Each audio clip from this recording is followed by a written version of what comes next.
And we're back with another episode of Let's Play Final Fantasy VI. I'm your host, Nick Legato. So we heard that Gao has probably returned to the Veldt, as opposed to really did return to the Veldt. What is this noise?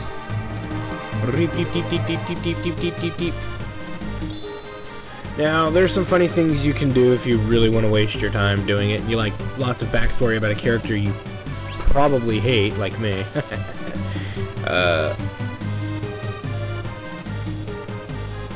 Oh, this is cute, yeah. In the Japanese version, there's actually more bizarre books in there, but, you know. We must censor and protect our youth. Let's get the hell out of here. Alright, so, now that Cyan's in our party, we've got places to go and people to see. Things to do. So, let's get to it, shall we? So now, we have some options. Once you get censored, the sky's the limit on what you want to do. You can do whatever the hell you want, for all I care. Right now, specifically, we're going to the Veldt to get you-know-who. But we do have one too many characters in our party, so we do need to make a space. And usually people ask what the best space usually is. It's probably Edgar for the moment, just because mostly just I want to say just because Sabine's button rush actually does do a decent amount help. It does help a lot out here when you're out on the Veldt, and his ability to hit multiple targets with a very powerful attack. So that's part of the reason why I like using him on the Veldt. So we're going to use Sabine, Terra, and Celis because we want them to learn some spells. Since one of them's working on Tritalk, the other one's working on Bahamut. We got to catch Terra up a little bit. So let's save while we're here. And obviously we're going to be, as soon as we get Gao here, who has a 50% some odd chance of showing up in random battle. When he shows up, obviously we're going to have some rages, and I'm going to talk about some of the rages as well, and why you want them, and which ones you really, really want. So, we'll get to that. For the most part, actually I'll talk about the rages now, since I'm waiting for him to even get into the party. You're looking for, and I'll tell you why you're looking for some of these guys. They're really good reasons. The Behemoth, obviously, for Meteor. Nothing's cooler than having a character that can throw Meteor around and it didn't cost anything to do it. And the power of the Behemoth is still, is also something to enjoy in your own, little world of awesomeness. So definitely consider, that route. She's got Tritalk. How is she doing on that damn thing? It takes forever. Let's put him on something new. Somebody, like, the next door neighbors are making pancakes or something. It smells great.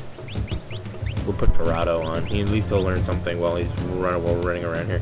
The ninja is pretty good. He can use Water Edge. He has an inherent float somehow and absorbs poison. But again, ninja's not entirely important. So if you don't get the ninja, don't worry about it and don't let it bother you.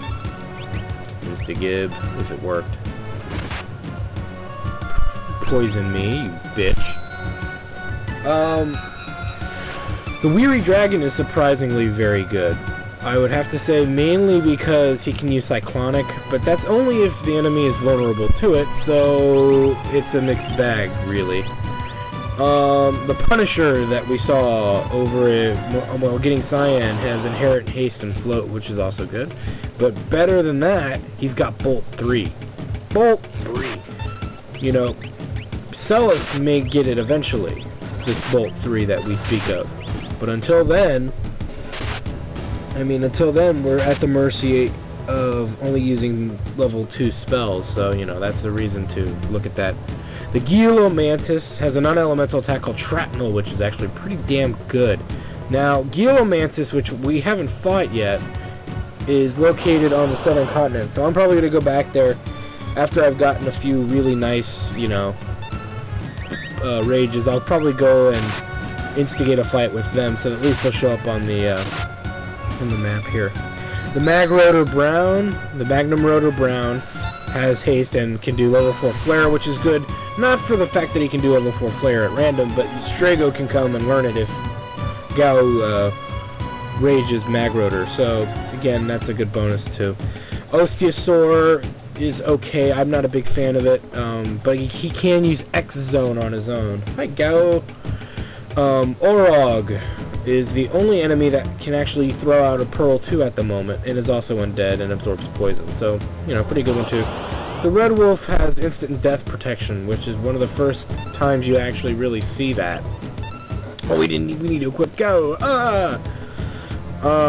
So that's another thing to look at for Ceratops is okay, absorbs lightning, you know, instant death protection as well, and Gigavolt, but you can pass that one because the Punisher has Bolt 3, so may as well just stick with the Punisher, right? Black Dragons, which we find in deserts early on, they have Storm. We haven't fought one yet, but we'll also pick one of them up as well. Let's see here. Nah. Oh, Earrings is fine, because that's all we're really relying on him to do anyway. So, you know, that's a good one too. Lurden is going to be good, because it has Landslide as well. God, those are maybe the Power Demon. And that's a big maybe. That's an optional on your part. I don't really see a huge use for it. Other than, you know, you get Flare out of it, but we've got a couple of mage characters who already know Flare anyway, so... And Flare, because it's a ×2, it doesn't really take that long to learn. Oh, yeah, that's right, the Earth Guard. I almost forgot about Earth Guard. Earth Guard is a damn good idea. He has Big Guard, which is, like... a decent, you know, it's a decent ability to get. That's about all he can do, but imagine it being safe and shell put on your party instantly. However, the Earth Guard doesn't really do much outside that, so, you know, you're relying on the 3 other characters in your party to kind of carry you, in a sense. So, you know, that one's debatable. I mean, it does have its basic use because you get access to Big Guard. And I don't even think it works on the party. I haven't used it in a long time. I only used it once and I was like, oh, that's kind of cool. So I thought I'd add it to my recommendations of rages, but now I really don't remember why I put it there. Anyway, so we're gonna do some rage collecting, and we'll see you when we're done. Well, did not have a lot of luck at all with rages. So just gonna have to deal without them for now, without using Gao for a while, because yeah, I don't know how to describe. I was getting upset, even not upset, but like pissed, because no matter what I did, I couldn't get the damn rages. The enemies wouldn't spawn. It was really starting to get very annoying. I was getting like all level 1 through 15 enemies. It was ridiculous. Not even anything good. Oh, it was just terrible. I've never seen rage hunting that bad before. I did get like 3 rages that were pretty good, and that was about it.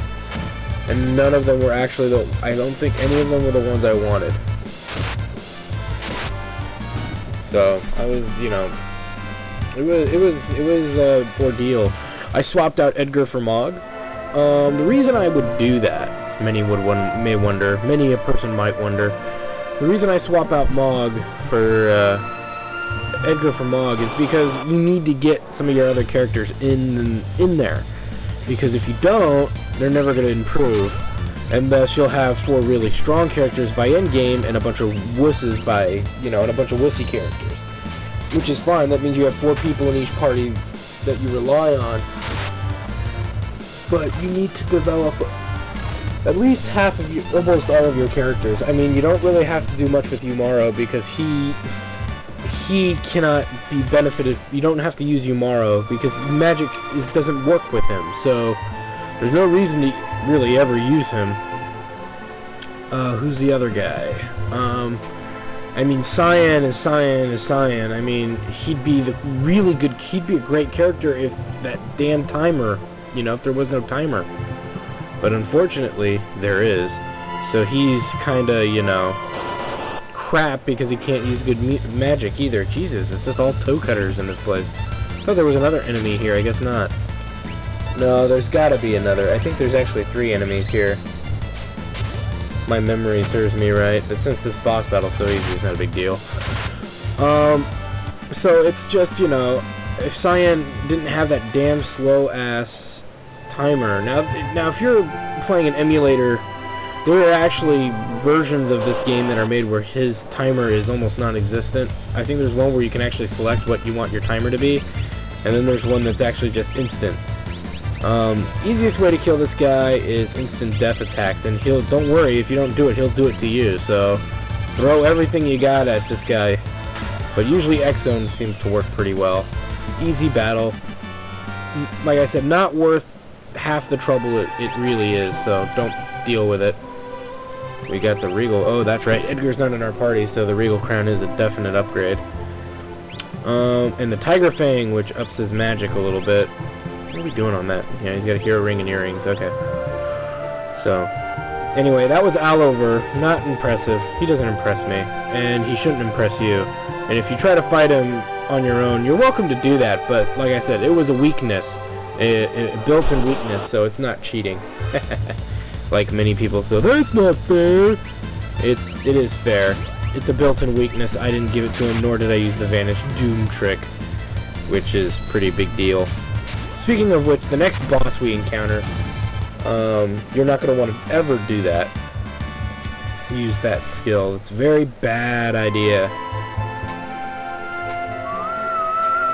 Walking, battle. And we're walking. Furthermore, you know, whatever.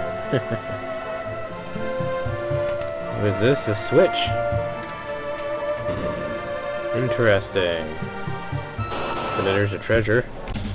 Here's a new enemy. This is an enemy you're going to want to kill pretty quickly, so we'll use Dusk Requiem because of the possibility of this snare. See ya. Oh, no. Fail. Oh, jeez. How do you kill this guy? I forgot. It's okay. We should be able to suplex him. We should be able to hit him with some very basic stuff here. You can always try an ice spell. Won't kill me to do that. This'll hurt. We can also jump him. But no, we can't because Mog is dancing. Oh, joy. This is probably the strongest enemy here, in my opinion. But, again, I wouldn't fret him too much. Cave in! And it doesn't work. We could also try X-Zone, but that's kind of expensive. Well, let's hit him with Ice 3. Though I'm not sure. I wasn't paying attention. It could actually heal him. Nah, it hurt. Okay. That was a Rios. They are pretty dangerous, so... But they give, as you can see, they gave pretty damn good, power there. That was impressive right there, magic power-wise. That's probably one of the best we've seen so far. So he's done with Torado, which now we have Whirlwind. So again, Mog's usefulness is starting to slowly fade into the background. Not in a bad way by any means, but it is slowly starting to fade. Because, like, we would rely on Mog for things like Whirlwind and stuff like that. Alright. And the Striker. Do not sell or throw or dispose of that item in any way. There is reason to the rhyme. So next time on Let's Play Final Fantasy VI. Dual Behemoths. And what is this? Shadow? Shadow fans, you know what to do. Freaking awesome! Anyway, it's Shadow. I'm not a big Shadow fan, but Shadow to me is just another character. Anyway, we'll see you then.